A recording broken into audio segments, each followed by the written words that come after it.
We're now going to call to order the Governance and Policy Committee meeting.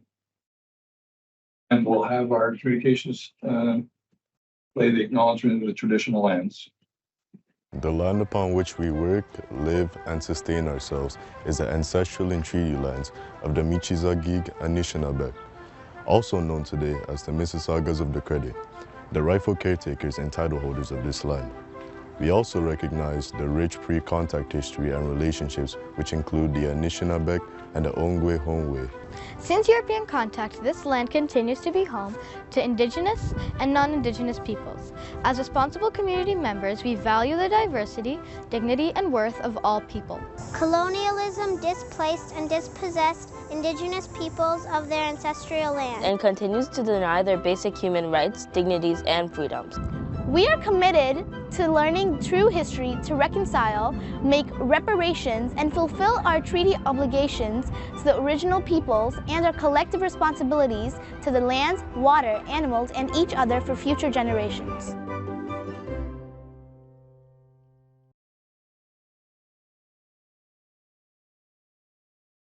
Great. We'll move now on to the approval of the agenda. So can I have Trustee Alves to put that on the floor? Yes, sir. Happy to put that on the floor. Thank you, Chair. Thank you. And Trustee McDonald, Kathy McDonald, to second that? I will. Thank you. All those in favor of the minutes? Approval of agenda. Sorry, approval of agenda. Jumping ahead. Great. Thank you. There's a hand up online, Chair. Yeah, I'm just getting to that. Yes, Trustee Benjamin. Trustee Benjamin.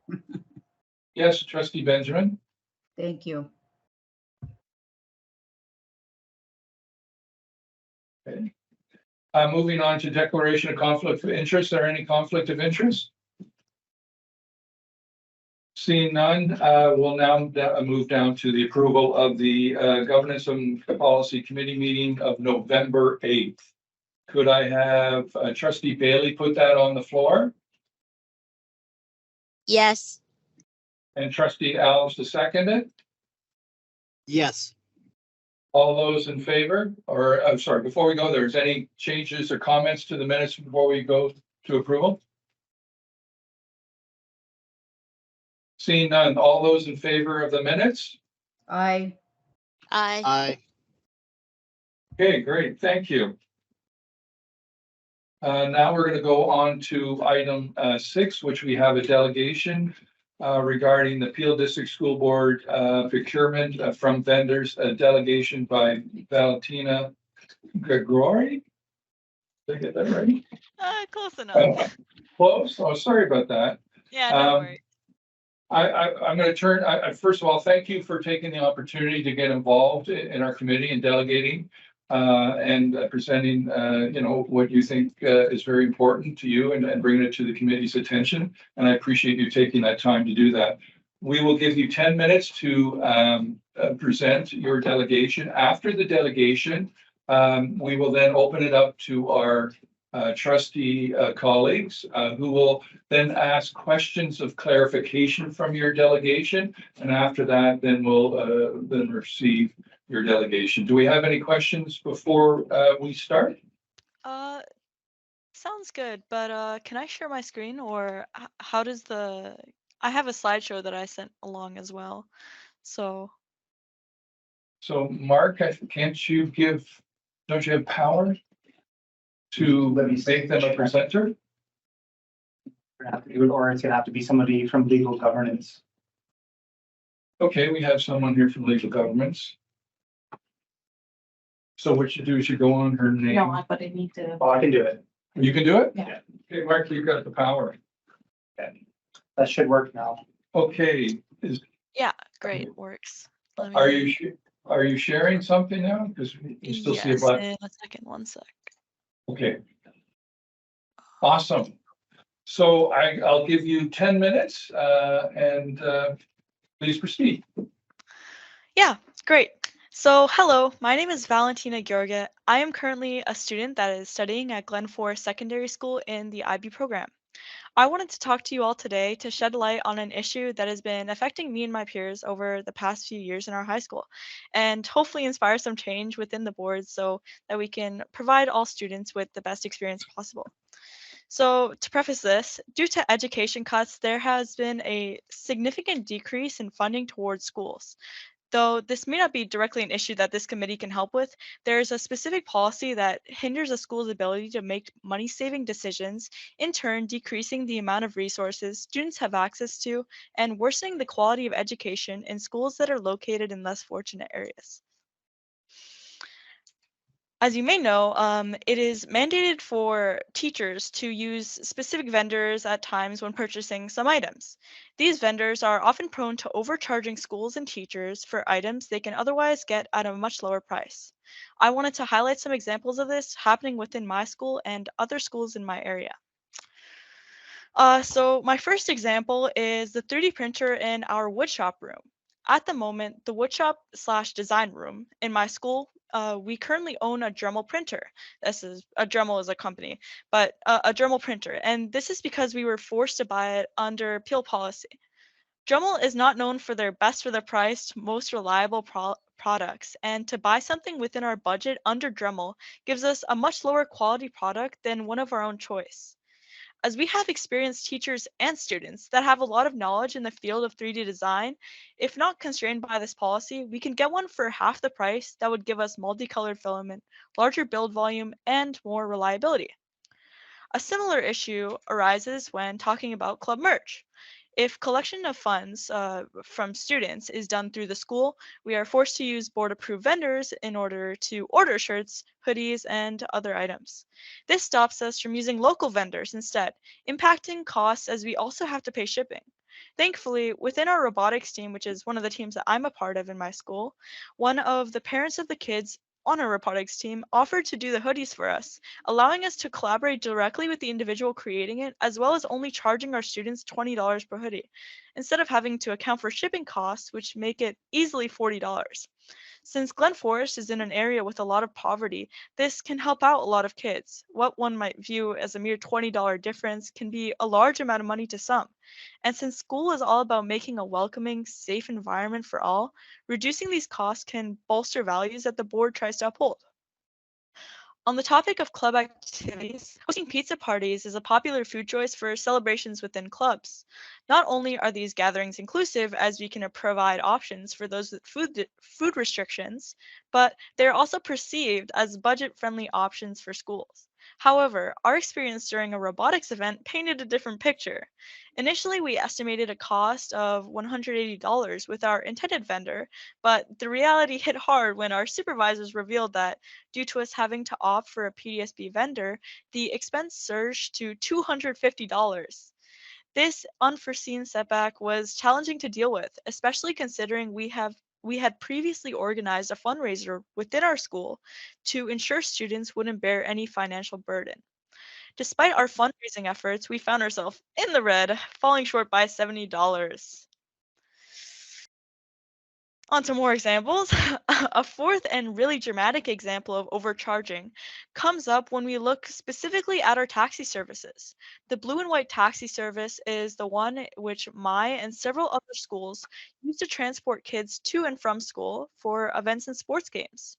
This service is specifically unreliable and costly when you're not staying within a 20-minute drive. An example of this is when the junior boys volleyball team went to their playoff tournament this year.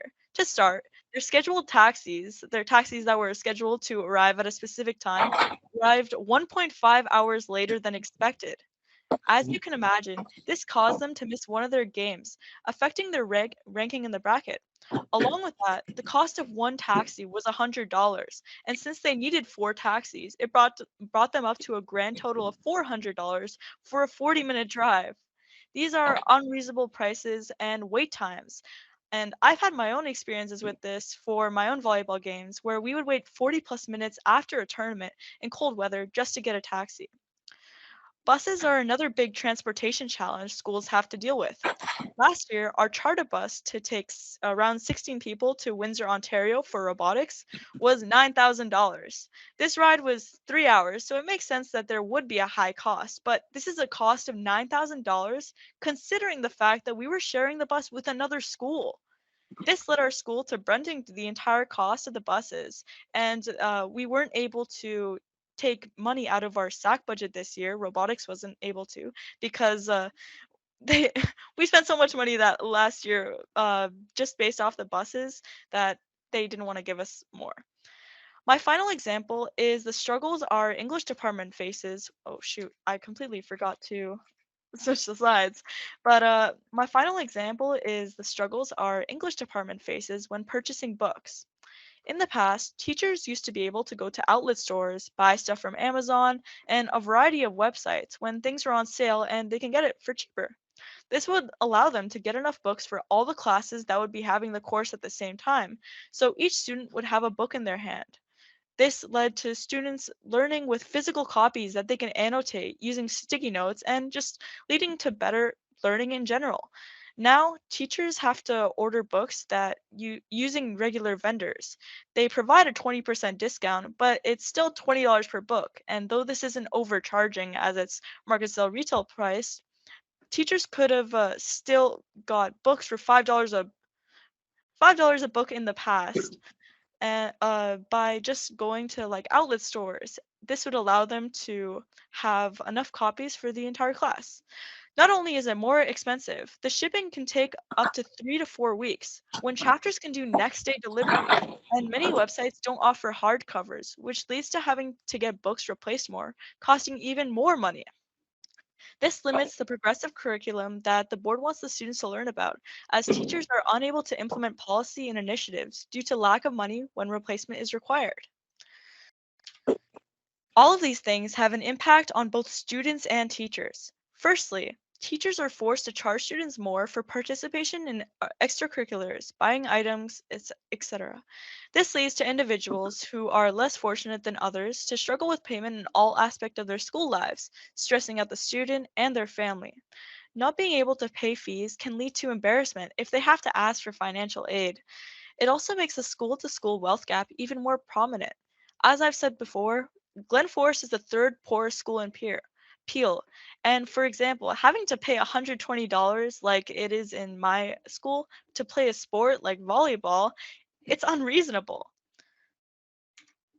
So onto some solutions and suggestions, For some suggestions, I believe that generally, as teachers are held under contract working for the benefit of students, it is reasonable to allow them to make decisions regarding purchases they view to be reasonable.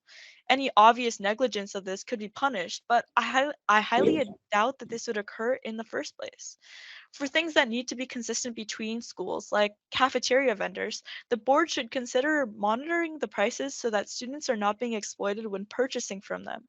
Teachers can also use the contacts that they have from individuals who may be able to provide better services to get better deals. And yeah, thank you very much for listening.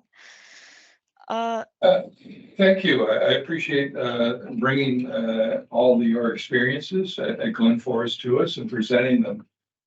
So I'm going to ask trustees, are there any questions of clarification from the great presentation you just had? Trustee Carla here. Okay, I'll do next. Carla, we got Trustee Alves here in person. Thank you, Chair. Just want to thank you for your presentation. Having visited Glen Forest, I can definitely empathize with some of the concerns you brought forward. And I think Glen Forest, if I'm not mistaken, has the two 3D printers. I definitely saw the one in the woodshop lab, and I had the pleasure of attending Glen Forest with Principal Kit to see the one that was in the robotics lab, and I can definitely empathize with some of the concerns you're bringing forward, and I share your concerns. So one of the things that I wanted to ask, getting to that. So to clarify, when you were talking about some of the vendors for food, I'm hoping maybe staff can clarify. I'm not familiar with there being. It's a question, sir. Okay, Okay, no, that's that. so I'll thank you for your time. You can see questions. I'll wait. Okay, thank you. Trustee Bailey, you have some questions? Not a question. I have a comment for the student. Yeah. I would like to commend you on taking the time to put this presentation together. It was well thought out and well put together. So kudos to you for recognizing an issue at a board level that you feel needs to be addressed. Thank you for that. Thank you very much. Thank you, Trustee Bailey. I have another hand here, Trustee McDonald. You have a question of clarification? Yes, I have a question for the student. And first, I'd like to thank you also for your presentation. I was very impressed with how thorough it was. And I'm really proud that I'm sure it probably was a little unnerving to come before this committee. So thank you for doing this. So my question to you is, you mentioned that the bus cost $9,000 to go to Windsor. Yeah. Do you know, would you happen to know the price of other competitors that were not on the approved vendors list? Like, what's a reasonable cost to go to Windsor on a bus? I'm not sure specifically, but I know when I was talking to some of the old robotics members last year when they were looking at different companies, I guess, to get a bus from, that was when they didn't know that we had to go through like a board approved vendor. They were mentioning just like how much cheaper it would have been, and still, I feel like it is generally like the cost was $9,000 considering we were only taking 16 people and we had another school in the bus. For a 3-hour ride, I feel like that isn't justifiable by any means. But I'm not sure exactly. I'm sorry. I probably should have brought along that information when I came here. No, man, thank you for that. No, I appreciate that. I find that $9,000 figure shocking myself. And another question I have, you mentioned that because of the large cost that the robotics club incurred last school year, so this school year, are you allowed, is there a robotics club? Are you functioning or not? So robotics is a club that depends on the help of outside sponsors because it's a very costly club. Every individual team tries to get as much funding as possible, like through outside sponsors. So our school was one of our sponsors last year, and our principal was very generous with us. He was really helping us out considering how unorganized we were last year. But yeah, since we incurred such high costs in the previous year, he didn't really want to allow us to take money from the SAC budget, despite us being a club under SAC technically. So honestly, I understand his sentiment completely. I don't fault him for that. But yeah. Yes, I know. I'm involved with a different robotics team, and I know how expensive it can be. So thank you for that. And I really appreciate, once again, you coming forward. Thank you. You're welcome. Anyone else who would like to? I see Trustee Benjamin. I have another. Sorry, Trustee Benjamin, yes. Thank you, Chair. I just want to commend Valentina for bringing this issue forward. I know there may be other schools also and other students in our high school. So thank you, Valentina, and I'm quite sure the PESB, the board would take a look at this, and let's see what we can do for our students. Thank you. Thank you very much. Good. Any other questions? So what I'd like to do is put this motion on the floor to refer the presentation to the Director of Education to follow with the delegation by assigned staff. So do I have someone to put that on the floor? Yes, Chair. I'd very much like to, if I could speak to that. Okay, we first have to get a seconder. So do I have a seconder? I second it. Okay, Carlo second it. So motion's on the floor, so you can speak to it. Thank you, Chair. Valentina, my name's Lucas Alves. I'm the trustee for Wards. Okay, we're not supposed to ask questions. I'm not asking a question. I'm speaking to the motion. I'm just letting our delegation know. Valentina, I very much support this motion. I think that I'm very interested to see what the director has to say. I think that the response that she'll bring forward will be quite insightful, and I just wanted to extend to you the opportunity to, have a discussion afterwards. If there's anything that I can do to help support the robotics program at Glen Forest, I would be very much interested in helping out. Thank you very much for coming today and for having the courage to bring this delegation. Great. Thank Anyone you else? very much. Anyone else have any comments, questions about the motion? I think Trustee Kathy McDonald, I think you have your hand up just from the previous. Yeah, sorry, that's a legacy hand. Thank you. Yeah, no problem.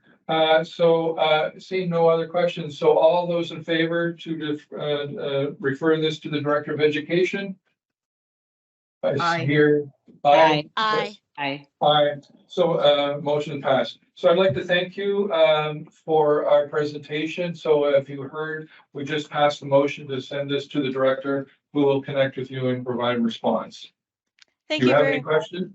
much. You're very welcome. Do you have any other questions? Well, again, as I started, I wanted to thank you. I want to finish by saying thank you very much. Like all of my colleagues have done, you've done a great job, and we really appreciate hearing from our school community and the people that get, use the education that we try to bring to everyone. So thank you so much.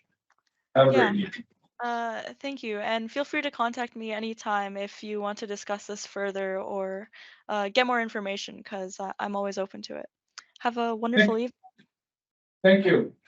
Thank you. So we're now going to go on to our next item, staff reports. We're going to have a presentation on child abuse and protection policy presented by Claudine Sucata, Superintendent of Special Education. The floor is yours.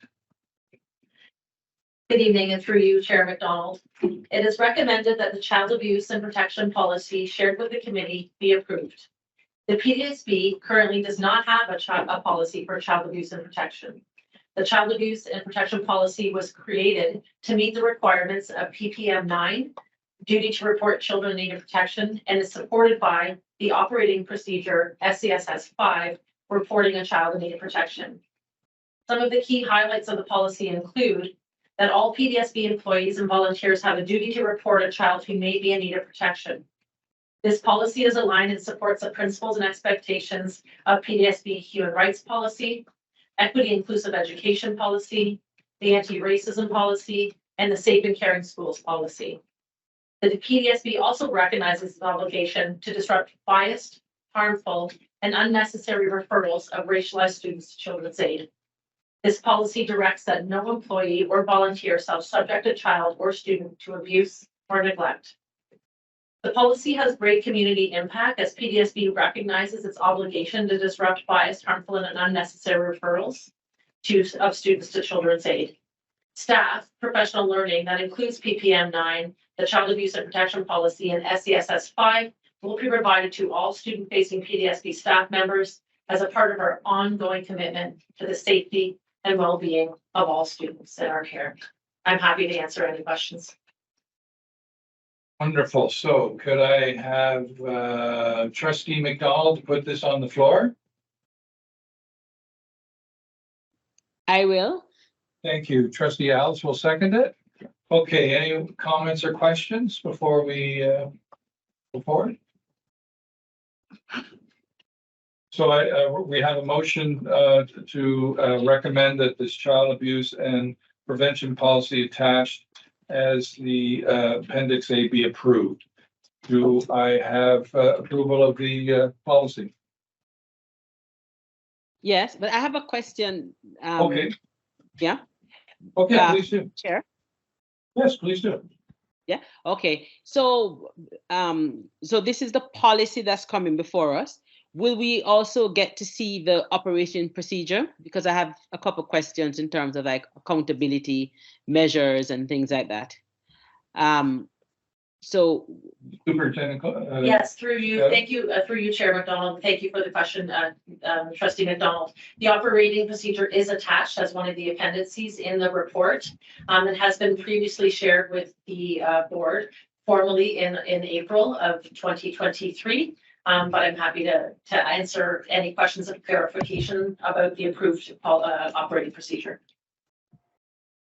Okay, thank you. Because I wanted to I can't remember which policy that they had where like there were things that were explicit in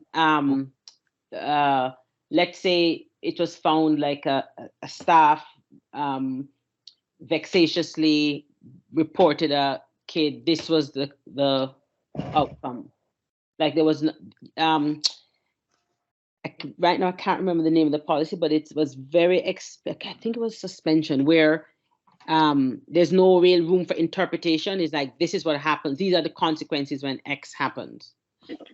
And even with, let's say, so much so, I know generally, let's say something happens with a staff member, like let's say an extreme case where somebody, it's let's say a molested student, they're sent home with pay.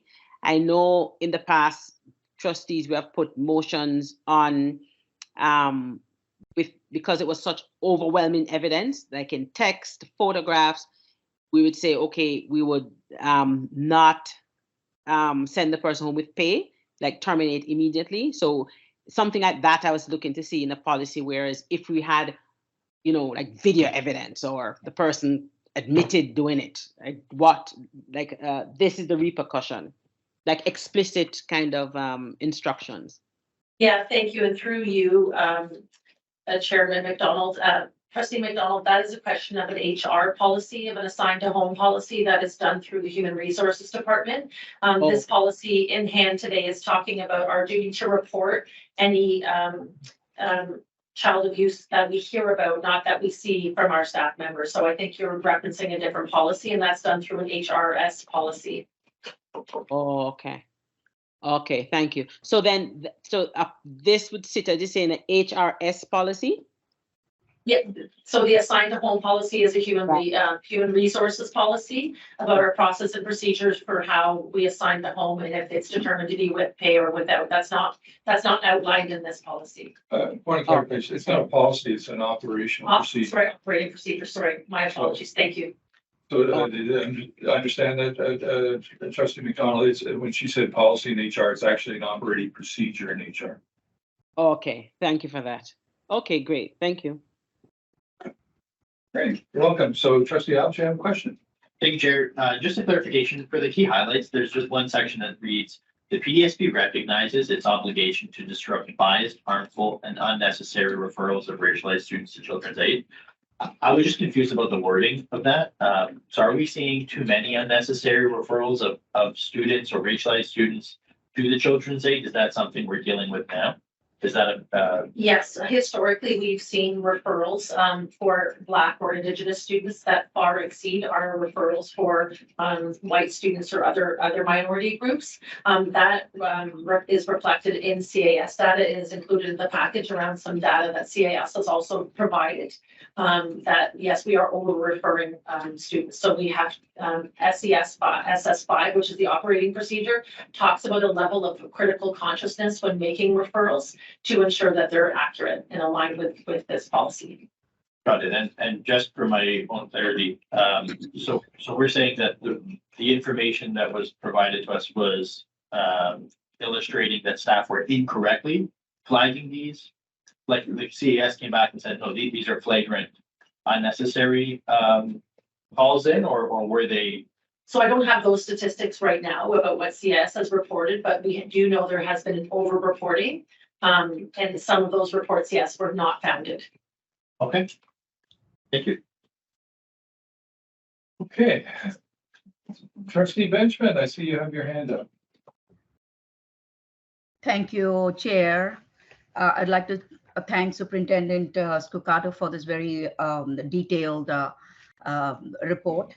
I only want to make a comment on section, the Child Protection Concern 3.2, section 125.1, which lists a number of factors that causes harm to our to students, and one is emotional harm. Now from the incidents that have been reported, by our principals in the course of the past few years, especially pre-COVID, post-COVID, and now with all that is happening all over the world, what some of the incidents that are happening involve physical violence. And it's not, just that a child is, angry because of something that has happened in class and is reacting. But when you go deep into the matter, when you talk to the principals and you talk to the parents and the outcomes of all their investigations, we find that some of these students, they are coming from having experienced a lot of trauma, and in the past few years, we have had not only new immigrants coming on as PR, but we have people coming as asylum seekers, from war-torn countries, and so much of trauma experienced by not only families, the kids, but also their parents. So I just want to kind of share this with the committee that when we say we are going to call a report, the duty to report is of course there, but we need to take a pause. And I'm not going to give you the examples. I have two examples which really hurt me a lot because of I could feel for those kids who did the physical violence. But when you go to the background of the kids, you can understand where it's coming from. So we need to be a little more careful, about making those reports unless we make a full study of the background of the situation of the families. That's all I want to share. Thank you, Trustee Benjamin. Any other questions or comments before we go to the vote on receiving this, approving? I'm sorry, I have one other question to ask. Yes, Trustee McDonald. Yes, Trustee McDonald. So through you, Chair, is there an outline as to the PD, like when staff gets PD on, like I know they'll probably from time to time you'll do, general child abuse, but not this policy as well as looking at things in the PD, let's say cultural biases, so let's say if a staff sees somebody eating bread and no butter, and it's their cultural bread, and that's a big thing for that culture, that Children's Aid isn't calling them, saying that, oh, the parent is not feeding them properly because there's no butter or anything else on the bread, whereas that is a thing. It may be a thing in their culture, things like that. Thank you for your question, Trustee McDonald, and through you, Chair McDonald. Yes, we do have, for question part A of your question, we do have mandatory training at the start of every school year around the duty report. This is part of our due diligence training that happens yearly for all student-facing staff members. So this is training that is updated yearly. And to your point around a level of critical consciousness, I would like to say that I'm incredibly proud of this board for putting in culturally responsive practices into many elements of our instructional day, including in much of our professional learning and training. We're really taking a very serious look at making sure we understand our own social location and identity and how that might lead to implicit biases of other groups. So we do that as a part of all of our training. And as a department for special education and social emotional learning, we also do provide culturally responsive trauma-informed practices, which speaks to Trustee Benjamin's earlier comment that we are looking at kind of making sure we have trauma-informed practices that also really acknowledge a student's identity and perhaps lived experiences. So yes, we are very aware and make sure we implement that. Thank you. And thank you for that. And so that training, through you, Chair, does this training occur in the mandatory training, especially for when you're talking about things like the culturally responsive training? Is that in person or is that online? So through you, I just want to make clear that the mandatory training is around the duty to report, which is the policy that we're asking for approval for today and really is guided by the operating procedure SESS 5. So that is the mandatory training that happens at the start of every year. Culturally responsive training, I will say, and I have Superintendent Hoppy alongside of me here today, happens through all of kind of other professional development, but is not deemed mandatory, just for clarity. Okay, so when the training is received, do they have an online option or is it in person? Generally, schools are doing all of their due diligence training in person. And there's an aspect of that's a kind of a slide deck that's been created by our department that assists principals in the delivery of this training, which includes looking at biases as we share. Okay, thank you for that. Thank you. Trustee Alves, you have another question? Thank you, Chair. Just again, a clarification. So just looking at the proposal. So I'll start off by saying I think this policy is definitely needed, and I'm very much in support of this policy. Just trying to get the clarifications out. So we spoke, my earlier question for clarification around over-reporting. I'm looking at the section titled Consequences for Failure to Report. It comes from the Act. In summary, it talks about the person who is who has suspicion and doesn't report is liable to be convicted and charged with a fine of up to $5,000 Canadian. And in the section following, it talks about protections for persons making reports and encouraging labeled here school principals, teachers, and designated early childhood educators to make reports anytime they have a suspicion. How are we juggling that with staff in this policy to tell them, hey, we're over reporting, but we need you to legally report absolutely every suspicion or you're liable? So thank you for your question, Trustee Elson, through you, Chair McDonald. That is where kind of our training in that slide deck really supports staff in making critically conscious decisions. To Trustee McDonald's earlier points, we have to be aware of culture nuances that happen where perhaps in our own identity and lived experiences, we might think that this is kind of a lack of care or an act that shouldn't have been done. So we have to have those conversations. And if you look at the operating procedures, we encourage those who heard the comment, which is the person who has to make and must make the report, to have a conversation. We also have social workers available to have conversations with staff if they want to make sure that they have support in really considering their biases before making a report. We would never, as a board, tell staff not to report. If they feel like the report, the allegation is legitimate, they should always make that report, and they are supported through this document in doing that as well. We've just put supports in place to make sure there's not over-reporting and that there's a level of criticality. Thank you. I think that response makes a lot of sense. And it's good to know that staff are being told that they have, these kind of what I'll call middle barriers where they can go and speak to another professional to have a discussion about what they saw or didn't see, especially given that the training is optional. For those that have missed it, it's good that they know they can have that conversation with other staff. So clearly, this training is not optional. Oh, sorry. This is mandatory training. Duty to report is mandatory training. I misunderstood when you were speaking. No, we're talking critical cultural responsive pedagogies. Yeah. So so my point is, my clarification, given that mandatory training.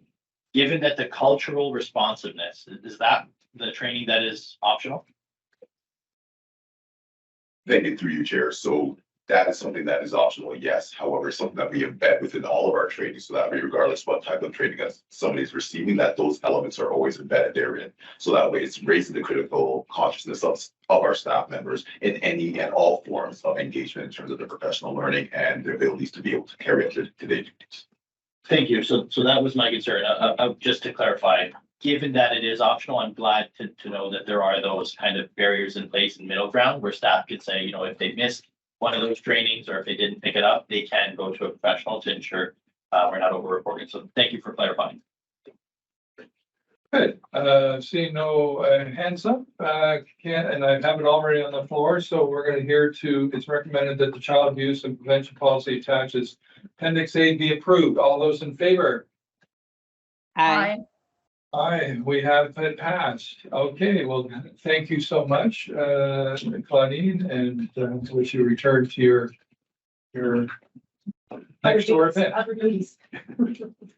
So now we're going to move on to 7.2, and that's our flexible school boundary policy that has been gone through a lot of consulting through the last year, and now comes to us finally for recommendation. And we saw it just earlier in the month at the fiscal planning committee, and now we're going to have the final presentation in front of our group by Superintendent Hoppy. So the floor is yours to talk about the new policy for a flexible school boundary. Thank you. And through you, Chair, the recommendation is that the flexible school boundaries policy attached to Appendix 1 be recommended for approval by the Board of Trustees with an effective date of April 30th, 2024. The Peel District School Board recognizes that under certain limited circumstances, defined school boundaries may not always meet the needs of students and their families. The flexible school boundaries policy establishes direction about access to schools outside of the student's designated home school, subject to the financial resources, accommodations, and contractual obligations of the board. Trustees had an opportunity to see the draft policy prior to community consultation through the November 8, 2023 Governance and Policy Committee meeting. An updated version was also reviewed at the January 10th, 2024 Fiscal Planning, Finance, and Building Committee meeting. The feedback was received from the consultation process to date and has been captured in the draft flexible school boundaries policy. This policy has been developed in partnership with Planning and Accommodation and Services. The revisions to this policy have been informed by an environmental scan of the latest school board's policies pertaining to optional attendance and out-of-area attendance requests. Based on consultations, the revised policy directs that the PDSB will communicate the application process and establish timelines for the flexible school boundary results annually. Approved flexible school boundary requests are reviewed annually by the school principal. However, parents and guardians are not required to reapply every year. Continued enrollment at the school is at the discretion of the school principal each year based on the admission criteria and priorities as established by this policy and the corresponding procedures. Parents, guardians may pursue courtesy transportation subject to the requirements and availability as outlined in the transportation policy. Any courtesy transportation is reviewed annually and is not guaranteed. Students that move during the school year will be allowed to remain at their current school for the remainder of the school year or may register in a new designated home school. A flexible school boundary application is required for the student to remain in the current school for the next school year. For families with approved flexible school boundary requests, should their student wish to attend the school at the next school level into which the current school feeds, for example, middle school or secondary school, parents/guardians are required to submit a flexible school boundary request for the next level of school they wish to attend. I'm happy to answer any questions on the updated policy. Great, so let's put this policy on the floor. So Trustee Bailey, have you put this on the floor? I sure can.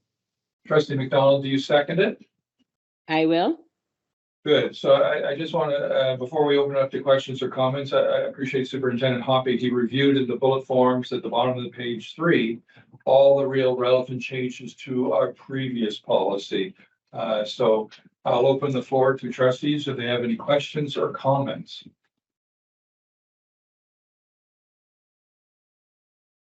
Seeing no comments, all those in favor, so we'll read this up. Okay, so we'll now recommend that the flexible school policy attached as Appendix A be recommended for approval by the Board of Trustees with an effective date April 30th, 2024. All those in favor?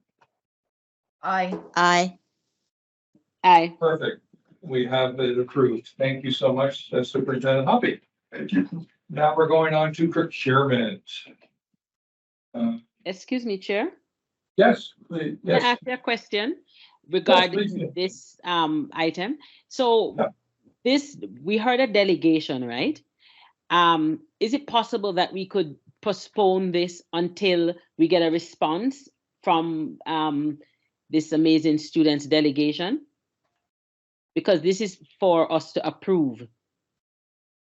But she made some very valid points in regarding our current procurement policy.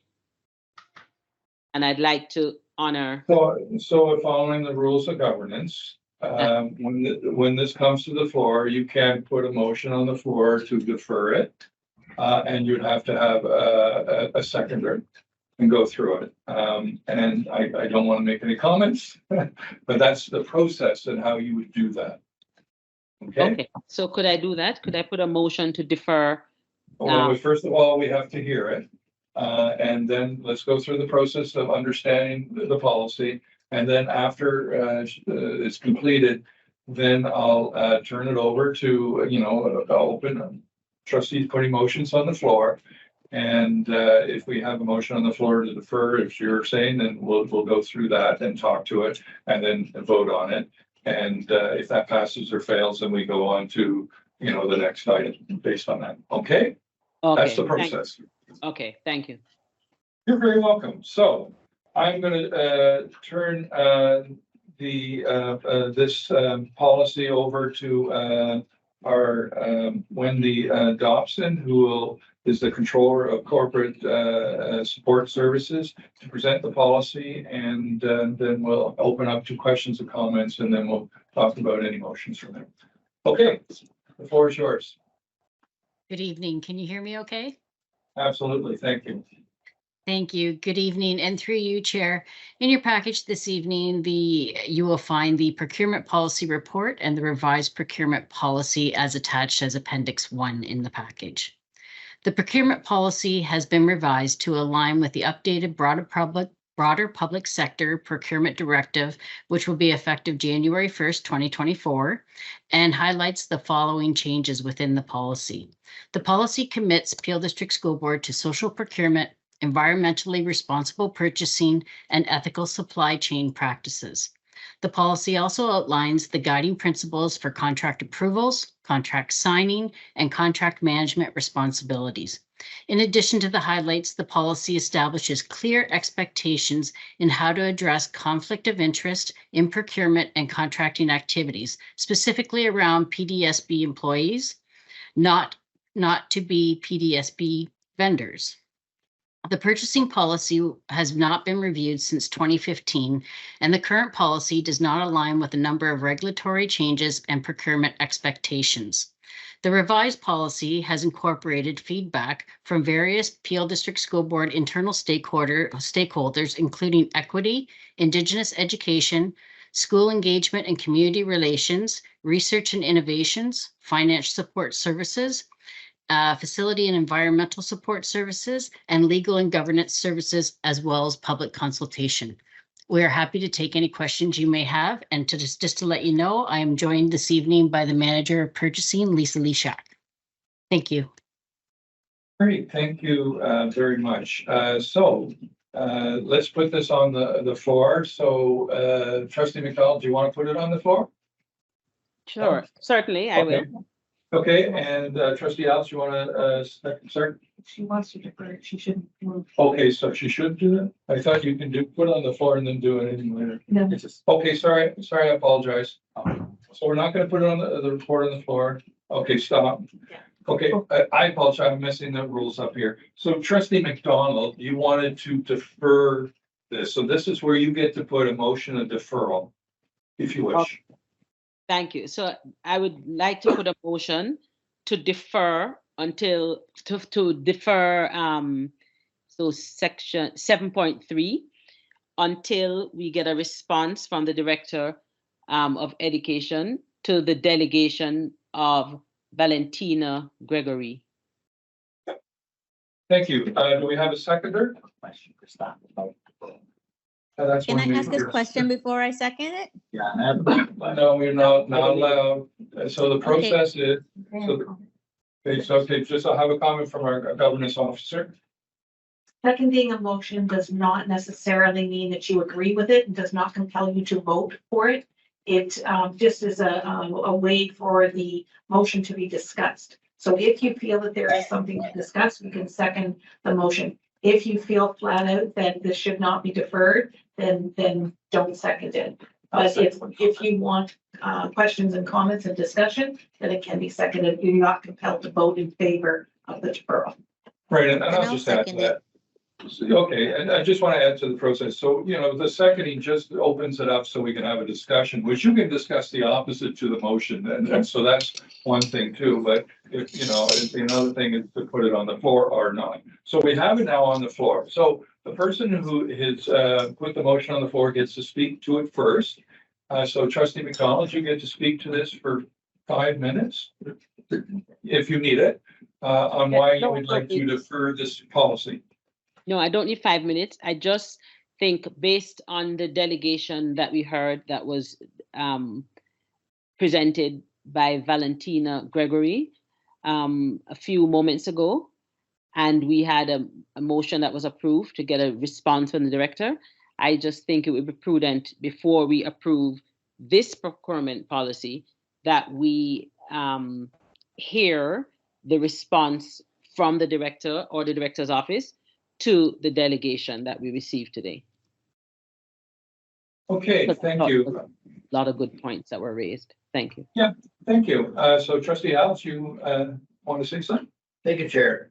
My question would be for staff. In the event that we did defer this policy, would that cause any unnecessary hardship to the board? Or do we need this policy passed immediately? Is there a sensitive timeline that might be in jeopardy should this policy be delayed?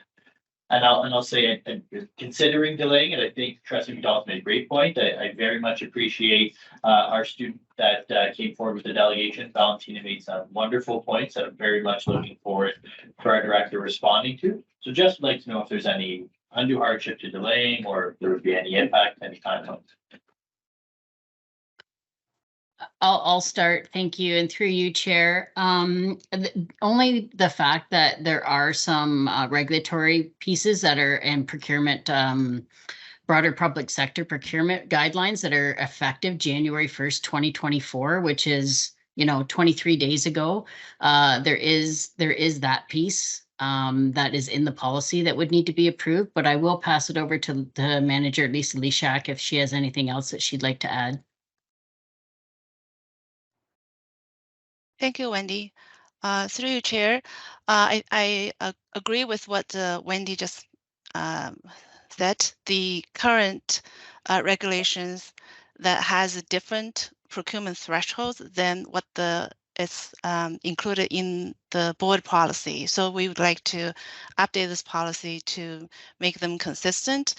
Inconsistency between the thresholds, the impact will be we are doing a lot of competitive bidding projects that is not mandated by the regulations. So that way where staff are working on competitive bidding projects that are not required.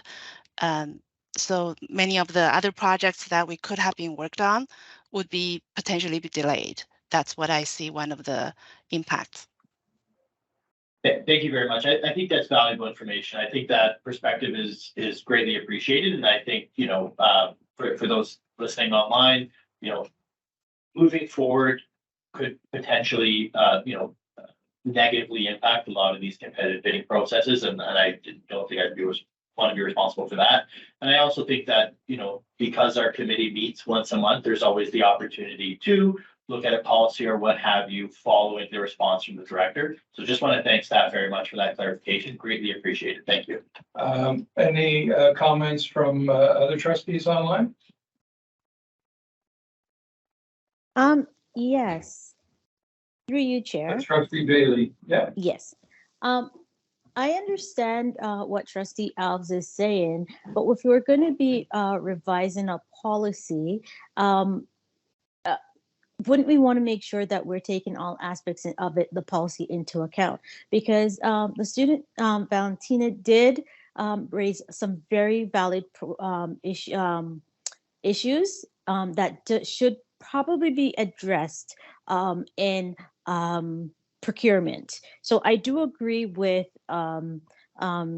Trustee McDonald in saying getting a response first and then completing this policy. Now, I understand what manager is saying. Now, I need some clarification in understanding if we were to delay for 1 month, how big of an issue is it by delaying by 1 month? Because I'm pretty sure the director would respond within the space of a month. Thank you. I much appreciated that. So anyone other have any comments? Sorry? Oh, sorry. Superintendent, Controller Wendy Dobson. Thank you. And through you, Chair, I am going to refer to Manager Lisa Lishak simply because of the volume of competitive processes that are currently in place, what kind of impact 1 month delay would be. It's 2 months. Our next meeting's not until March. Our next meeting's not until March. And then that has to be approved at the board meeting after that. So we're talking, just so that everyone knows, this goes into next board meetings next week for official approval, which then goes on our website, and which we support all our policies and bidding, etc. Okay. Anyway, so through you, Chair, then if are we talking about approximately a 3-month delay? Yes, at least a 3-month delay. That is a significant impact simply because as we come into the spring months, there is a lot of contracts that come up, and that's our time for approving a lot of contracts, especially with construction and so on and so forth. But I will refer to Lisa to add anything that she might want to add. Thank you. Thank you, Wendy. Through you, Chair, yes, generally speaking, every starting from February and March, we started getting busier and leading towards the end of the fiscal school year. Currently, the department, the staff are already behind on quite some projects. And then we are seeing there's more and more projects coming in. So I do think that let the staff to work on those projects that really need to go out for competitive bidding. That is what we are trying to get at it. So 3 months delay would cause a backlog of the projects, and the current delay projects will get further delayed. And can you give an example of projects so we understand? It's not fine pencils, I know that. Yes, for sure.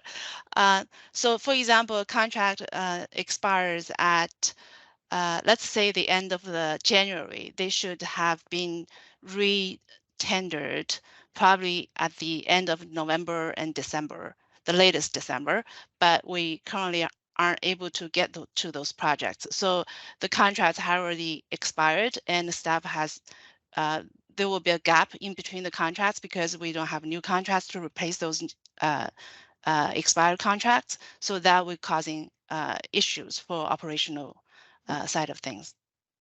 Great. I appreciate that response. So do we have any more comments or questions? Okay, Trustee House. Thank you, Chair. I just want to underscore, I really appreciate that and listening in the background. I would really want us to avoid additional penalties. One of our primary responsibilities, fiduciary oversight. And I think that, the best thing to do would be to pass this along, but to also, with great respect and admiration for Valentina for her delegation tonight, commit to following up. And I've noted my position on this before. Valentina, if you're still listening, more than happy to discuss offline and follow up with our director following her response. I'd await that with anticipation. And again, just thank you again to staff for providing that integral clarification. Good. Any more questions or comments before? Seeing that, I'm going to just speak a bit to this. The delegation brings a lot of problems that we've seen over the years about how things go, and definitely it's worth investigating. And that's why we, as a committee, pass that to the director to come back. The director will work with the delegate and work with departments and come back with a response to us.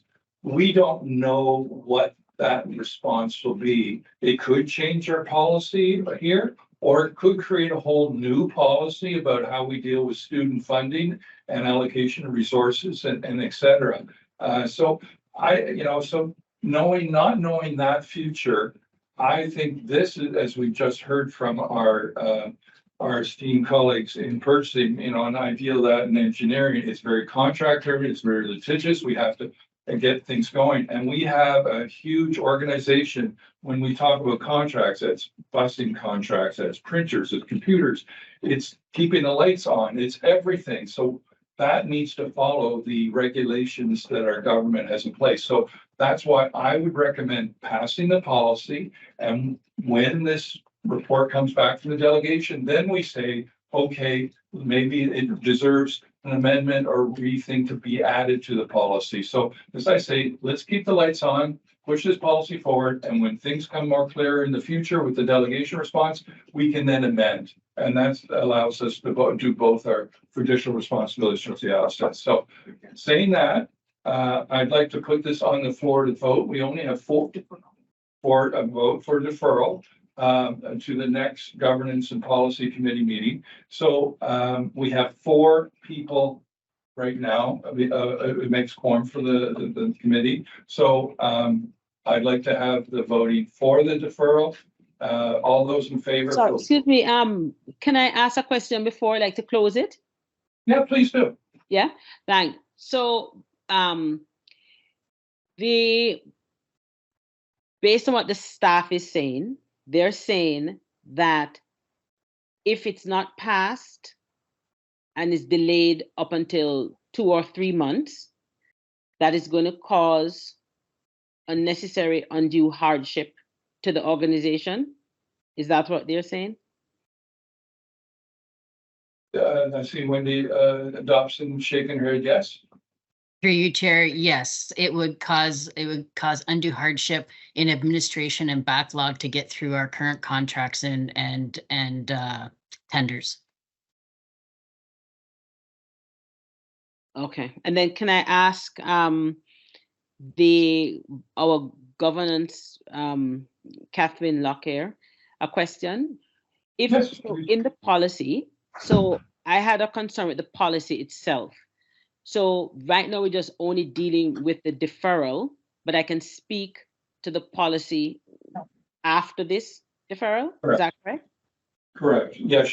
So if the deferral fails, then we go back to looking at the review of the policy. We can make changes on the policy, and then we, either recommend to whatever recommendations for the policy is to pass it on to the next board meeting.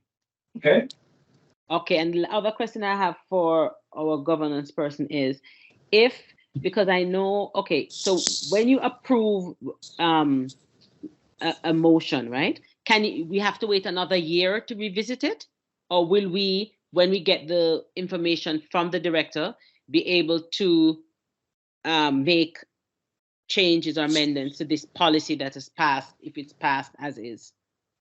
We can make changes or additions to the policy at any time, type of thing. It's just only motions that say fail. Let's say you want to change the busing distance to whatever, and you fail. You would have to wait a year unless you have 2/3 majority, and then you can bring it back on the table. So there's, the year is not really a year, especially on what you're referring to on the delegation. That wouldn't be referring to this policy. That's referring to her delegation, and that delegation response can create motions that can add to this policy, can recommend to the staff to go modify the policy to include things that you think need to be included in it or what have you. Does that make sense? Okay, yes. Okay. Great. Sorry. Yes. Sorry, my phone tripped out for a minute there. And so I might have missed this question.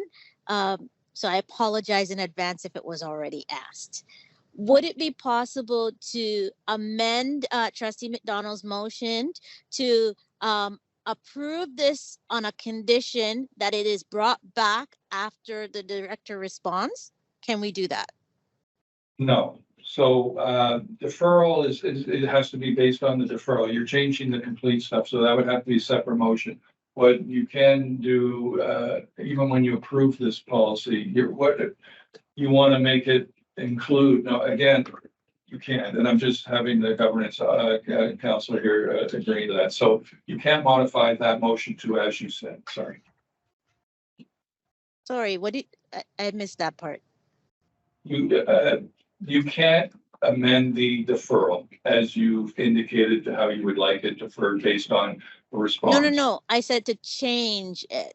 Like, can we? Would we be able to change it to say to have it brought? We can approve, and then have this brought back upon the response from the director. Okay, so Trustee Bailey, we're talking to the deferral motion at this point in time. Okay, so that's what's on our table right now. What you're talking about is something after what happens if we defer, if this passes or doesn't pass. Okay, thank you. Okay, good. So, so we're gonna go back to voting for the deferral to the next policy and governance committee meeting, which is in March. So all those in favor of deferral?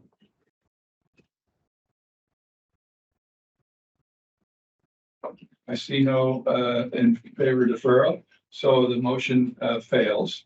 So we're now going to go back to the original policy, and we'll put on the floor that the procurement policy attached as Appendix 1 be recommended for approval by the Board of Trustees. So I'll need someone to put it on the floor. Trustee Alves and Trustee McDonald, would you like to second that? Sure, I will. Okay, so now it's on the floor, and now we can talk to the policy. And I think Trustee McDonald, you referenced that you had a comment in the policy. Yes. So under evidence, when it says key slash findings slash key considerations, it says the threshold for open competitive procurement in PBS procurement directive has changed from 100,000 to 121,200 effective January the 1st, 2024. So I was just looking at that number, and I found that it's having, I'm just thinking, let's say, of small business, like in the delegate, Gregory, I can't remember her first name right now, Valentina, I think it was. She mentioned, for example, buying books at a store, right? So if you have a small mom and pop book shop that's selling culturally responsible books, right? And they focus, let's say, a bookshop that focuses on the Muslim identity or the Muslim culture, what it is to be a Muslim in Canada, for example. They may not have that $100,000 that was mentioned minimum. So I just found that to be a bit exclusive. Okay, Trustee McDonald, what part of the policy you're looking at? 4.3 or? Oh, So, sorry, not their evidence. Sorry. I was looking at the policy. Okay. So we're in the description of evidence here. Okay, gotcha. Yeah. Okay, so under evidence on page 2, the threshold for opening competitive bids. So I think what that means, and it means that when our board is going to purchase, and I hope I'm speaking this right, Wendy, that when a board is going to purchase something that's over $100,000, so we're buying a fleet of trucks for over $100,000. If it's over $100,000, it means that we have to not go to our guy down the street and just say, oh, we like what you do. It means that we have to go out to competitive bid, and we have to put a tender out, and mean that we put a tender out, and everyone who wants to apply to sell us those trucks can go and do that. And then we receive the tenders, and we then evaluate and award that way. So it's not meaning that the company offering can supply, has $120,000 on their hands. It means that they're bidding a contract that has a value of that. Does that make sense, Trustee McDonald? Yes, now it does. Sorry, I misunderstood what that was saying because I found it. Okay, thank you for that clarification. Yeah, sorry to jump in for you, Wendy. I deal with all this time in my work, so. No, thank you. And through you, Chair, this is to align what the ministry has put out in the broader public sector guidelines. This isn't a decision that PDSB made. This is directly from the ministry around the broader public sector guidelines, just to be clear. Okay. Right. Thank you for that. Okay. And it's really meant, when it's at a certain value, we can go through this procurement process. When the dollar values get bigger and bigger, you have to, make it more open and more transparent, because we are spending, and that's why it's a broader government directive. We're spending taxpayers' money, and they want to make sure that it's an above board in the procurement process. Okay, thank you. And I have one more question. You. Yeah, yes. Thank you. And one other question I wanted to ask. Is there any room in terms of when you have like a unique or niche markets I'm not sure what term I could use, really specific items that we're buying, right? Is there a way that we can have like a consideration? Like say a staff wants to buy, again, I'll say books on, Black History Month then. Is there a way that, I don't know if you could get your superintendent approval or director's office approval or some mechanism that a person can, you don't have to use a board approved vendor, because there are a lot of small independent bookstores that a staff maybe in the summer somewhere and go, oh, wow, this would be a good resource for my school, right? Or my classroom, that they're allowed to buy the book and some kind of process to claim it, because I don't see any way where in this policy for small niche kind of market business people. I think we're cutting them out of, and in many cases, they are actually way cheaper than trying to get the book, online from some board approved vendor. Yeah, I'm going to turn it over to Controller Wendy Dobson. Thank you. And through you, Chair, I'm actually going to pass this on to Lisa because she gets this question all the time. Okay, Lisa. Thank you, And Wendy. I see it's referenced in the policy too. Yes, through you, Chair. Yes, you're right. In policy section 4.3, there is the purchases below 5,000. You require one quote and you can proceed with the purchase. For purchases, the value between 5,000 and 10,000, the policy requires for 2 quotes, and then you can select a vendor and proceed with the select vendor. And for purchases below 25,000, actually, sorry, between 10,000 and 25,000, you need to get 3 quotes, and you can select one of the vendors to proceed with the purchases. Right, and can I just add to that, Lisa? I think also in 4.2, section D, there's a non-competitive procurement must only be used in exceptional circumstances. So the policy does say it has an exception there, an exceptional circumstance. Yes, when there is only one vendor who can provide the goods and services, or there is certain exceptions that we need to make for certain vendors, yes, we can use the non-competitive procurement process to award contracts to the vendors. Great. Does that answer your question? Okay. A little bit, because when I was reading 2, when it said the quotes from 3 quotes to 2 quotes, I was thinking that it's quotes from people that were approved from the board. So I think you'd have to make it explicit here, because that's how I read it. So you said you needed quotes from 3 quotes to 2 quotes, but I am thinking you had to get quotes from people that were approved vendors from the board. That's how I read it. So you're saying if it doesn't have to be quotes from people from the board. So I'm going to pass it over to Controller Wendy Dobson. Thank you, and through you, Chair. Thank you for the question, Trustee McDonald.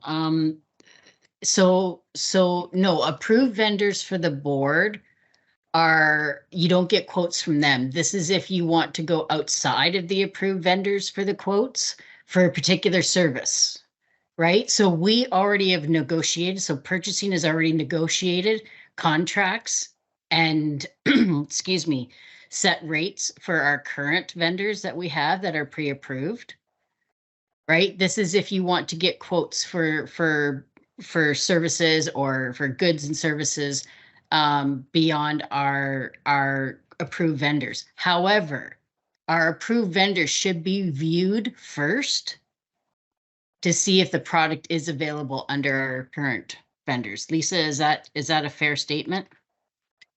Yes. So because of those approved vendors, they have signed a contract with the board. So the board has committed to procuring goods and services under the contract from them first. So that's why we encourage all the schools to purchase the goods and services from our approved vendors first. And when approved vendors cannot supply those goods and services, they can go outside of the approved vendors to procure on their own.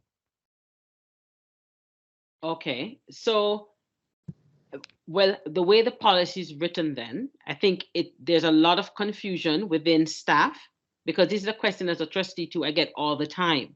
So you have quite a bit of staff members out there who I guess interpret the policy different from the intent, because you're saying, based on what you're saying, I don't think that's the understanding of a lot of your staff members when they are purchasing items.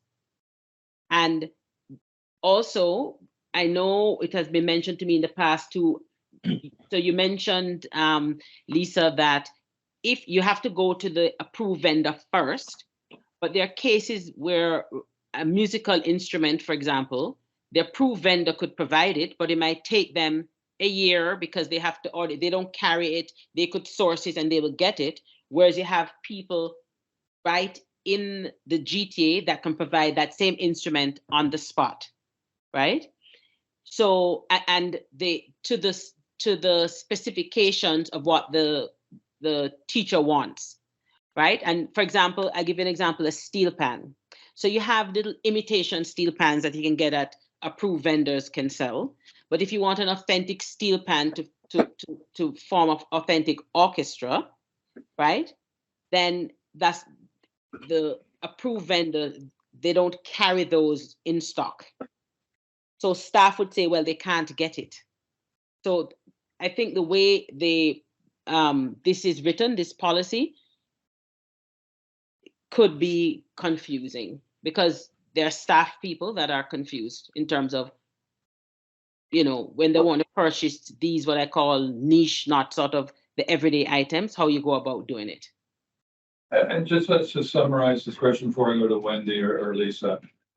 So I think what we heard from you on the policy is we have a preferred vendor, and using your example, let's say a tuba they provide it, but they're not getting it for a year. They have the first right of refusal. They don't have it. Then from what I understood, you say, Lisa and Wendy, that then we can go to a non-approved vendor and get a quote. And depending on if it's a lot of money, then we have to get 2 quotes to get that tuba that can be provided tomorrow. Am I correct in saying that's how the policy is written? Through you, Chair, that's correct. So I think, Trustee McDonald, what you're saying is I think people in the staff are misinterpreting that, but the policy allows that flexibility that you're talking about. Okay, but I just think some of the wording I find a bit unclear. And also there's a difference between the tuba and a steel pan, because you have little aluminum kind of what I would call tourist model steel pans, for example, as opposed to a real steel pan that a professional steel pan player would play. Sorry, I just used tuba and you use steel pan. I was just using an example just like you. So no, I use steel pan just I just use steel pan just to know that you can get tubas at music stores, but a steel pan you can get little imitation ones, and they may say they have a steel pan, but if you have a school, yeah. Understood. I understand. Yeah. Thank you. Any other questions, Trustee McDonald? No, thanks. Any other questions on the floor? So we have yes, this, I have just one quick question. Yeah, Trustee Bailey. So if I'm to understand, the way the policy is written currently, if an approved vendor has a higher price than a quote would be, they would still have to go with the approved vendor, or would they be able to go with the quoted price for an item? Through you, Chair, I'm just looking for clarification, Trustee Bailey. Sorry, were they looking for a product that was supplied by an approved vendor and getting a same quote for that same product? I just want to be crystal clear. Correct. So let's say the tuba, the approved vendor is a music store in wherever, and then the mom and pop has the exact same tuba at half the cost, would they still have to go to the approved vendor? Go ahead, Manager Lee Shack. Thank you, Wendy. Through you, Chair. So if they cannot meet our demands for the price, the school does have the flexibility to go outside of the approved vendors. So that is considered they cannot meet our requirements of pricing. Thank you. And is this clear in the policy? Yes. I think the policy does not have specifically in terms of this specific situation. The policy mentioned that the purchase should be made in accordance with established contract whenever possible.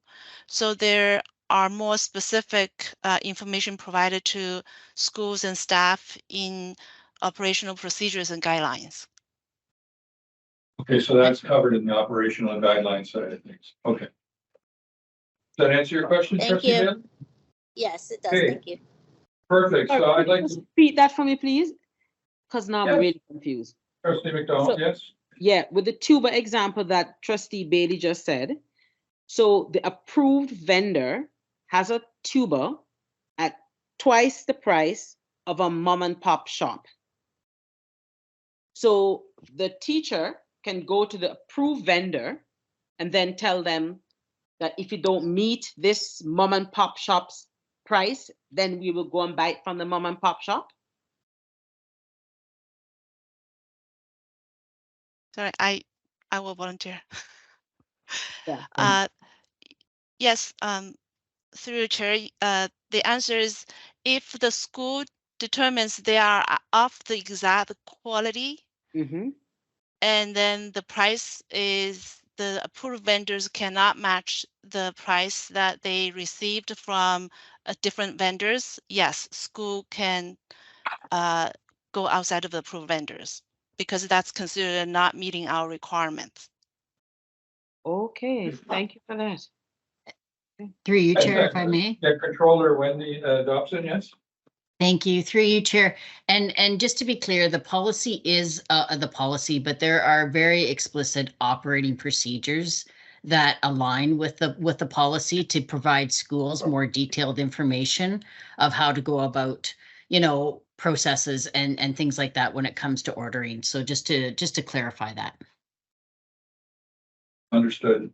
Thank you so much. So seeing no more questions, I'm going to put this on the floor to vote. All those in favor, say aye. Aye. Aye. Okay, we have this policy recommended to our next board meeting. Thank you. Thank you so much. Now we're going to go and hear a report on active and sustainable school transportation charter from Jim Brooks, Coordinating Principal in Elementary Education. Thank you. Good evening, everyone, and through you, Chair. I am here with my colleagues tonight to provide an update on the feasibility of an active and sustainable school transportation charter, which is in response to a delegation from the City of Brampton as presented by Tyrone Nimalakumar that was heard at the March 8th, 2023 Curriculum, Equity, and Student Wellbeing Committee. At that meeting, the delegation was referred to the Governance and Policy Committee, and at the May 17th, 2023 Governance and Policy Committee meeting, there was a recommendation for staff to bring a report on the feasibility of adopting an active and sustainable school transportation charter. The recommendation was approved by the Board of Trustees. This report presents the information on the feasibility of the potential adoption of an active and sustainable school transportation charter. This report was developed in collaboration with the following departments: Curriculum, Instruction, Assessment, and Continuing in Adult Education, Legal and Governance Services, Planning and Enrollment, Design and Construction, Energy and Sustainability, Maintenance Services, Facilities and Environmental Support Services, Corporate Support Services, and Safe and Caring Schools. An active and sustainable school transportation charter promotes active transportation, referring to human-powered forms of transport, and includes walking, cycling, skateboarding, scootering, and mobility devices, as well as sustainable transportation, encouraging the use of school buses and public transportation. Several school boards have adopted an active and sustainable school transportation charter, including Toronto, Halton, Waterloo, Limestone, and Hamilton. The adoption of the charter would represent a step demonstrating and acting on the board's commitment towards active, sustainable travel. The active and sustainable school transportation charter has benefits for health, student achievement, the environment, and the board's reputation. Adoption of such a charter would require addressing resources and capacity building, such as professional learning and resources to enhance the capacity of educators and school teams to effectively promote and implement the guiding principles, as well as infrastructure considerations, supporting ongoing work to create equitable access to school facilities, which includes bicycle storage, accessible sidewalks and pathways to main roadways, clear road markings, and bus pickup drop-off areas. As part of this initial feasibility process, PDSB departments completed an impact analysis of the active and sustainable school transportation charter, and their contributions are reflected within this report. Next steps for PDSB staff include the development and implementation of a consultation plan that will include community consultation and with representation from PDSB communities. Central to this consultation will be student and family voice to determine the impacts the charter will have on families. Reporting back to the trustees with the results of this consultation process, outlining any subsequent actions, including a comprehensive analysis of the financial obligations involved. Tonight, I am joined by Superintendent Hoppy, General Counsel Lockyer, and Policy Analyst Murray, and we are happy to respond to any questions. Good. This is for receipt. So who's going to put this? I would like to put this on the floor. Okay, Trustee McDonald, seconded by Trustee Alves. So any comments or questions? Okay, Trustee Alves. Thank you, Chair. Just so looking through the report, and maybe I missed it or didn't understand, but we're talking about feasibility. Do we have an understanding of what the cost impact would be to us for adopting the charter? At this point, we don't have an idea of cost. That would be part of our next steps. Would be moving forward with a more detailed analysis and details of those expenditures. Thank you. And I think that's pretty helpful to understand. So for my own clarification, and maybe I misread it, this is to take us, we're proving today to take to effectively what We're not proving anything. Sorry, This is for information only. receiving it and then moving to what would be step 2 or the next stage. Got it. Okay.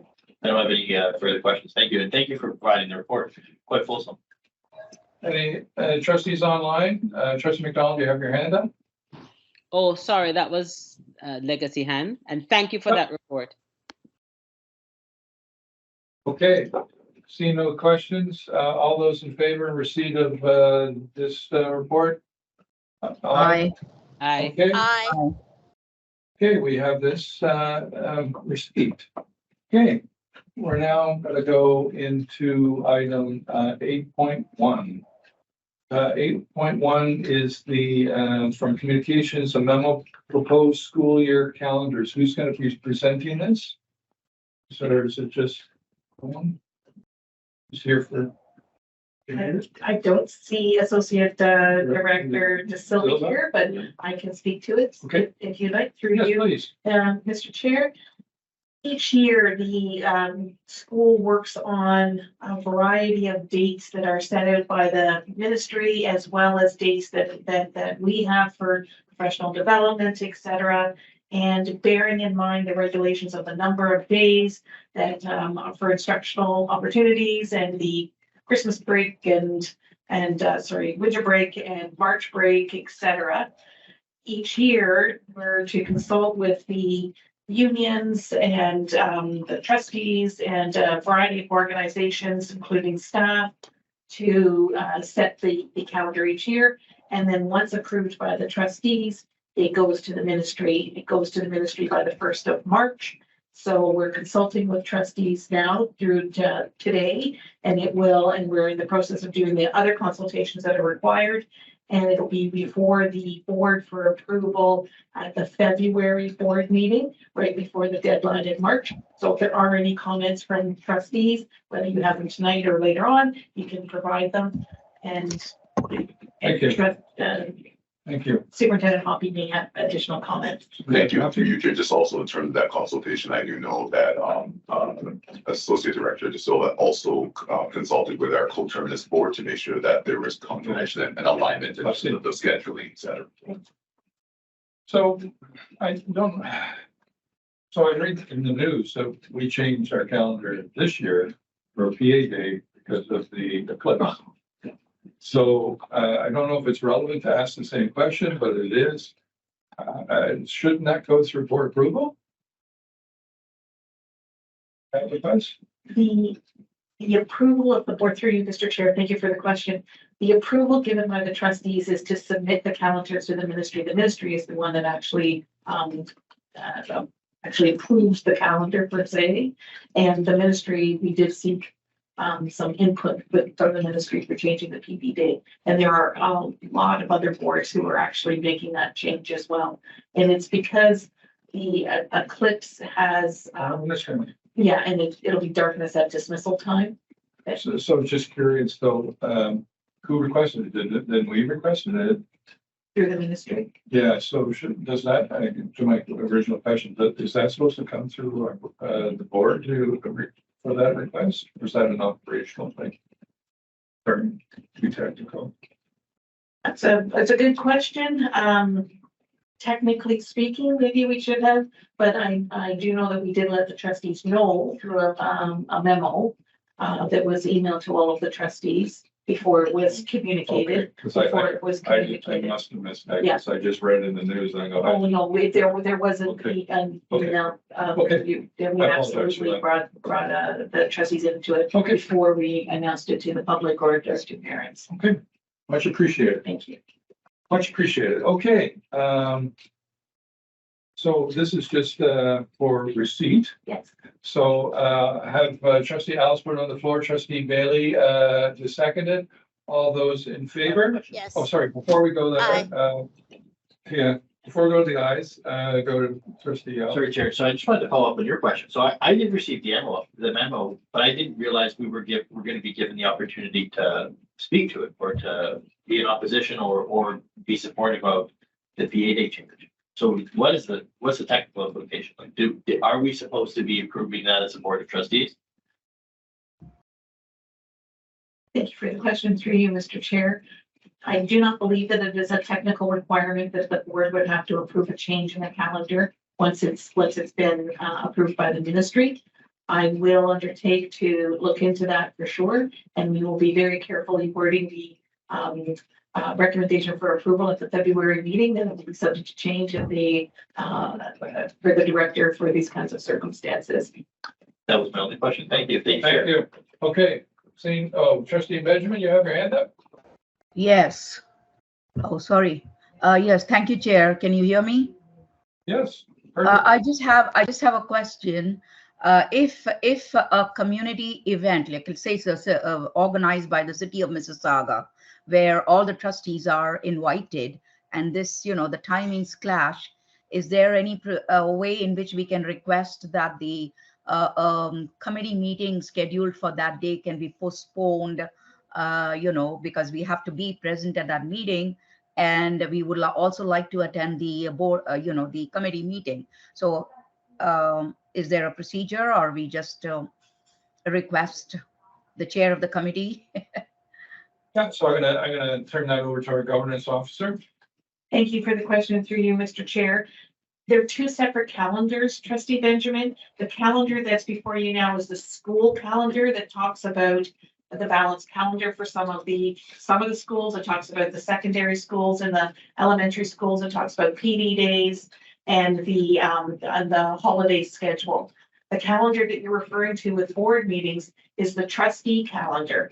The trustee calendar is absolutely at the approval of the board. has really nothing to do with the ministry, with the exception of making sure that we're scheduling meetings appropriately as required by statute, particularly for the statutory committees like PIC and SEAC. The committee and board meeting schedule, the trustee calendar, is subject to change at the will of the chair of the board for board meetings or the chair of the committees for committee meetings in consultation with the director and or the governance officer.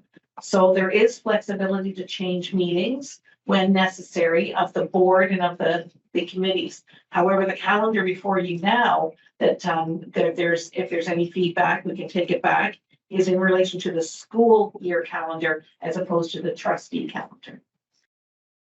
Great. Does that answer your question, Trustee Benjamin?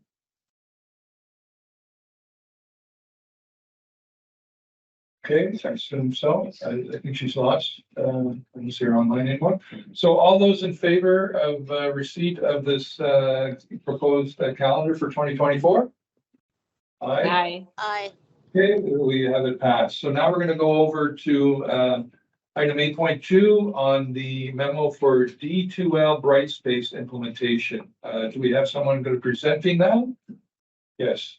Oh, right there in the back. Thank you. Thank you, and through your chair, there's Superintendent Smith, who's also online. Superintendent Smith, would you like to start? Sure, thank you very much, and thank you through chair. So this memo serves to update you on the significant changes regarding the implementation of our learning management system, LMS strategy, particularly the integration of D2L Brightspace and the continued availability of Google Classroom within our board. The insights shared here are in response to the comprehensive consultations and feedback we have received, ensuring that our decisions align with the needs and preferences of our school community.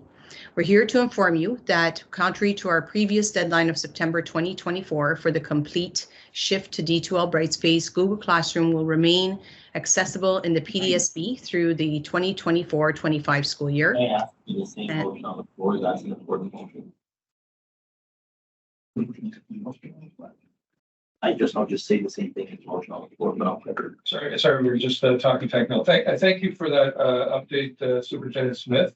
And the CIO, Arun. Do we have any questions or comments about what we've just heard?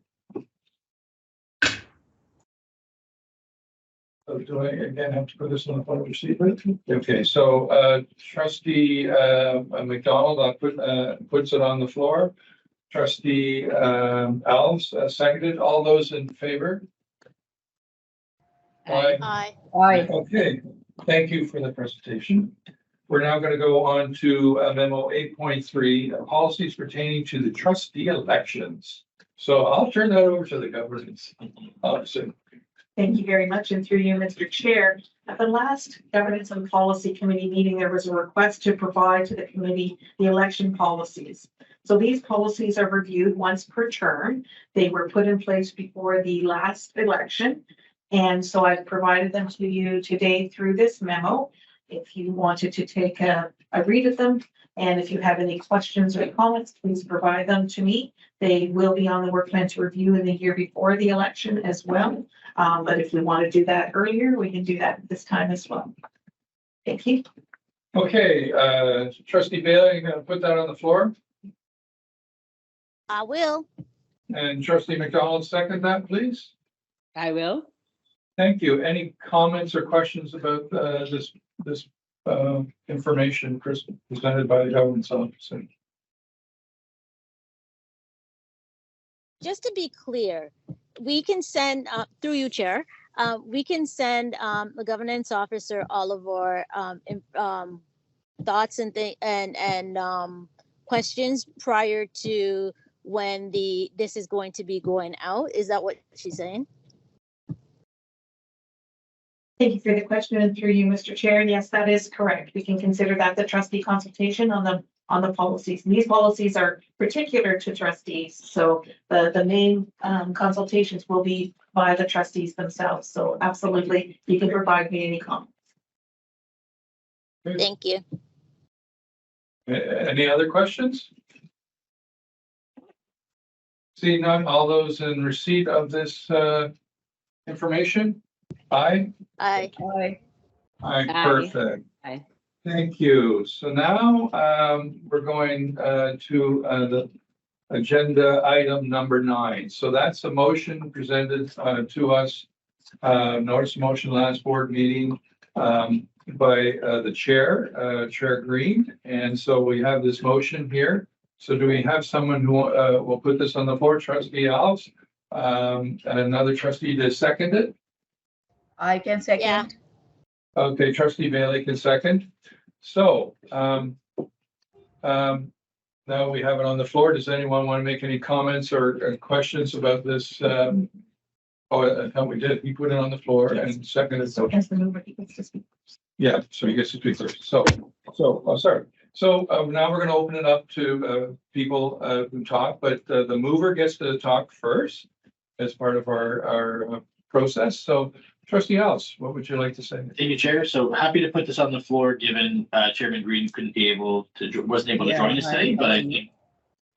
Oh, hello? No, it's just he was unmuted. Yeah, so just wanted to just clarify. So happy to move this motion authored by Chairman Green, understanding consultation with the legal governance officer, Catherine Lockyer. Just delighted to put it on the floor on his behalf. I think it's definitely a well thought out motion. Credit where credit is due.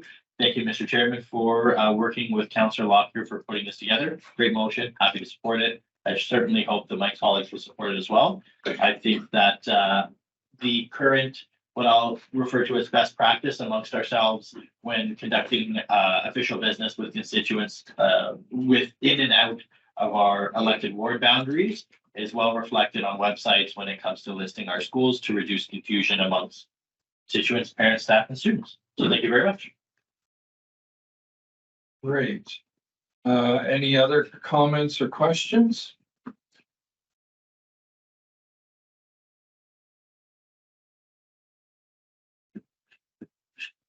So one question that was asked to me was that we're talking about trustee on the website, but then what about superintendent? One thing's if you go to the websites, you see that the principal's phone number's there, trustee's phone number's there, but I don't see the superintendent's phone number there. If you click on their assume their name, it'll go to I guess it kind of is implicit that it's in blue, and that means you can click on it. But when you go to the first page, it shows our number and name and not the superintendent. Does that need to be, do I amend this motion to put that in there, or just pass the motion and say, staff should also put the superintendent? So it's a question for a governance officer. The actual, thank you for the question through you, Mr. Chair. The actual website construction is an operational matter. Right. So this motion is to deal with the trustee listings. Right. And it's not really to deal with the operational matter. No. However, having said that, if the motion's passed the way that it is, perhaps this committee can provide me with the direction to take that commentary back to the director as comments from the committee to update the websites accordingly. Would that be okay with the committee? Yeah, okay, for me it is, but last time. But for me, that works as well. In the same breadth of conversation, so something I've asked our director about on multiple occasions, and I understand that our director has tried to work on it, but at least in my understanding from my conversation with her, was also puzzled that what would be considered a simple change hadn't been made. When we go to the website to look up our trustee names and we click our names and view the schools of responsibility for each of us, different than our contact number and email, which is clickable, I'm not able to see, oh, Lucas Alexander Alves is responsible for example, Glen Forest. The public can't click Glen Forest to get Glen Forest's information. But if you go to the Glen Forest website, you can click who to contact, which will link you to my information. So it doesn't work. It's like a one-way street, if you will. We need to make that connection a two-way street. From my understanding of web design, it's not a fairly complicated fix, but just one that I think we should add while we're looking at this motion, that these schools be clickable when listed. Thank you for that additional feedback, and in the same vein as the last comment, I will take that back to the director for attention. Thank you. Thank you. Online, do I have any questions or comments? One comment. Trustee Bailey? So, and it's probably not to do nothing with the policy, but I'm going to point out under the trustees listing of schools, what's that school? Corner of Bramalea at Judith Nyman. Judith Nyman is not listed on there anywhere. Actually, I will have another one. It's not listed under any trustee. It is my school. I'm not listed on their website at all. I did want to point that out. Wonder if that also means West Credit too. There are a few actually. I don't want to speak out of turn. Thank you for the observation, and in the vein of the previous two, I will also take that back as well. I do know that there are some of the schools have regional programs, and there's a lot of various students attending them from a variety of wards. So we'll take a look at best ways to list that. I understand though that under the policy or under the motion that's just being passed, as the ward trustee for Judith Nyman, at least you should be listed, and we'll take a look at the rest of the listings. Thank you for pointing that out. You know, I'm following up on your comment, Trustee Bailey. So I just went on the website. So when you click on, when you click up the website, there is no trustee there. But when you click on the who's to contact, then it shows all the trustees. So I don't know if that should be moved into the original landing page, or there's a reason because it's such a regional school. It supports everyone in Brampton, just like West Credit supports everyone in Mississauga.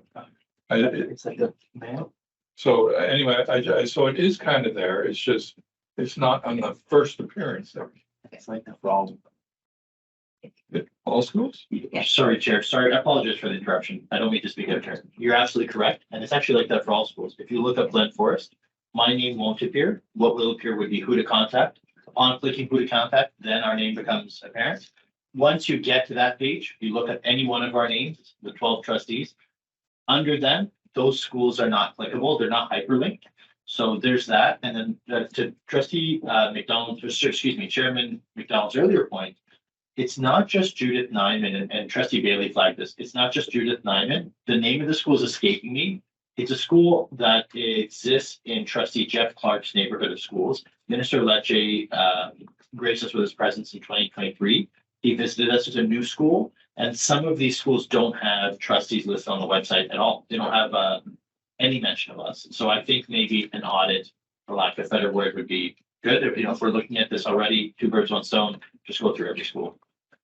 Thank you for that comment, and through you, Mr. Chair, that would be the intention with this motion. Actually, would be going through to do the for lack of a better word, an audit, a double check, a proofread to make sure that this motion is being complied with, presuming that it passes, and taking note of these other concerns as well. Perfect. I think we're all questioned out. So Trustee McDonald, you have your hand up? Yeah, I just had a question with this motion. So you said the only name this motion is saying the only name that's going to appear on the website is the name of the trustee that's that the school is in their ward, correct? Thank you for the question through you, Mr. Chair. Not necessarily, but the trustee whose ward the school is in would be the primary trustee.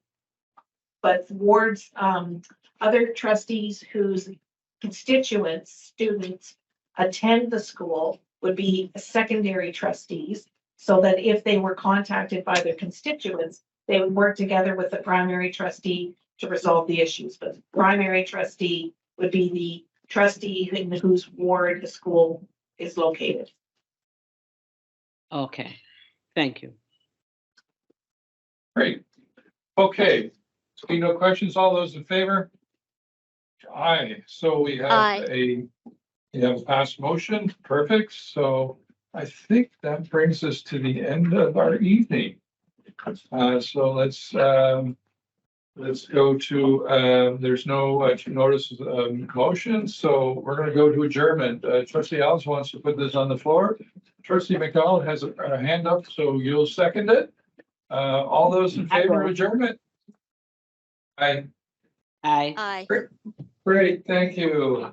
Have a great and safe drive home for everyone. Thank you.